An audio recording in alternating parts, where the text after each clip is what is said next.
Salut à tous, c'est Gemma. Bienvenue sur la de CGM. L'été est là. Ça commence à cogner. Quoi de mieux qu'un sorbet fait maison pour se rafraîchir et faire le plein de vitamines par la même occasion? On part sur 3 parfums: pastèque, melon et pêche. Et bien sûr, tout ça sans sorbetière. C'est parti!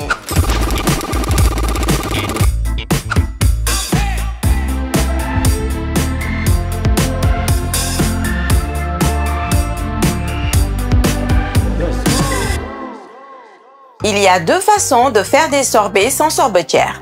Les deux sont plus ou moins équivalentes en termes de résultats et de temps de travail. Premier parfum, première technique avec une pastèque. Je la découpe en 2, puis en 4, puis en 8 et je retire la peau.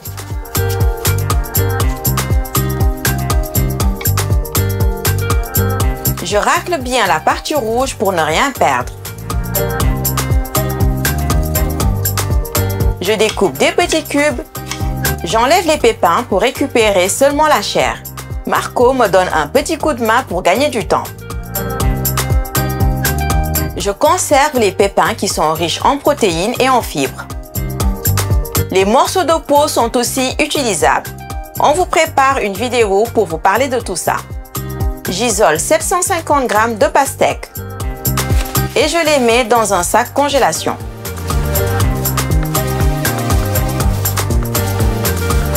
Puis direction l'eau congélo jusqu'à ce qu'il soit bien dur. J'en profite pour préparer un sirop avec 100 g d'eau et 100 g de miel. Si vous n'en avez pas, vous pouvez le remplacer par du sucre. Ceci dit, le miel est vraiment top, car en plus d'ajouter son goût particulier, il va jouer sur la texture du sorbet. Je mélange bien pour faire fondre le miel. Après quelques heures au congélateur, mes morceaux de pastèque ont bien durci. Je les envoie dans mon mixeur et je mets en marche. En cours de route, je verse le sirop que je viens de réaliser. J'ajoute aussi le jus d'un citron vert ou jaune pour ajouter du peps. L'objectif est de tout réduire en une purée de glace qui a ce type de texture. Je transvase le tout dans une barquette assez grande et je lisse rapidement. Retour au congélateur pendant 2 ou 3 heures pour que ça se solidifie.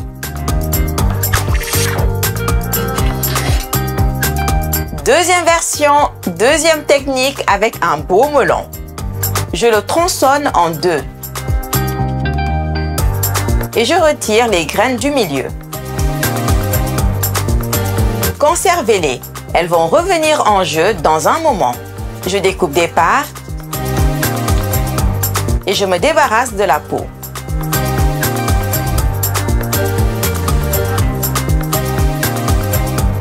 Comme tout à l'heure, je racle bien pour en récupérer un max. Je débite la chair obtenue en petits bouts. J'en isole 750 g. C'est pour permettre d'avoir des pesées précises. De toute façon, s'il en reste, vous pouvez très bien le consommer comme ça. J'envoie les graines dans une passoire et je presse pour ne pas perdre tout ce jus. Pour un melon, j'en ai obtenu 150 g. C'est vraiment pas négligeable. Le melon est plus sucré que la pastèque. En plus, c'est du jus qui va remplacer l'eau. Du coup, j'y envoie seulement 75 g de miel. Encore une fois, vous pouvez les remplacer par la même quantité de sucre. Je mélange bien le tout. Dans la première méthode, on a congelé les morceaux entiers avant de les mixer. Cette fois-ci, on va tout mixer directement ensemble. J'envoie donc 750 g de melon, le sirop et le jus d'un citron dans mon blender. Et je réduis le tout en purée.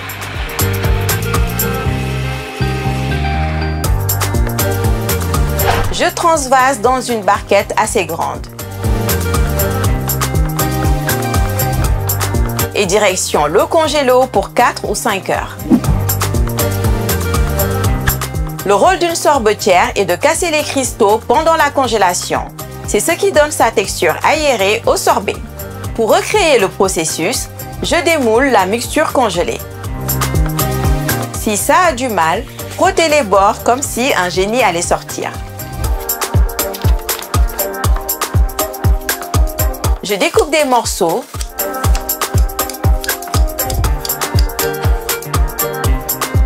et je les mixe jusqu'à obtenir ce type de texture. Retour dans la barquette.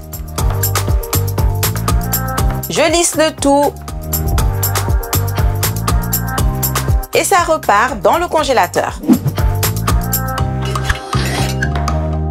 Comme je vous le disais, les deux méthodes donnent une texture relativement équivalente. En termes de travail, c'est pareil. Donc choisissez celle qui vous plaît le plus.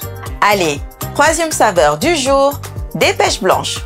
J'en épluche 750 g avec un économe. Je découpe des bouts.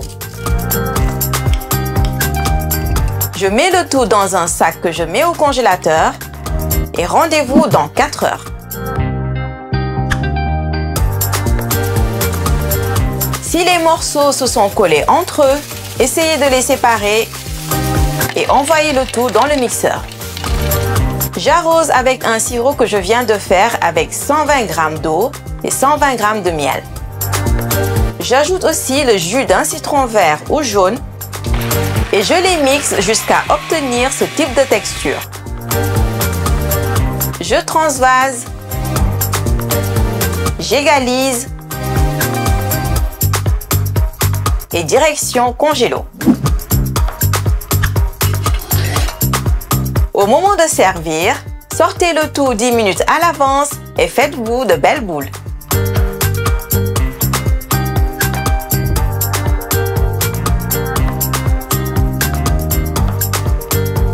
On a obtenu de jolies couleurs pastel. Si vous voulez reconnaître un bon sorbet fait maison, c'est ce type de couleur qu'il vous faut. Les sorbets aux couleurs fluorescentes, il y a forcément quelque chose de louche dans ces histoires-là. Alors, pastèque, melon ou pêche? Faites votre choix.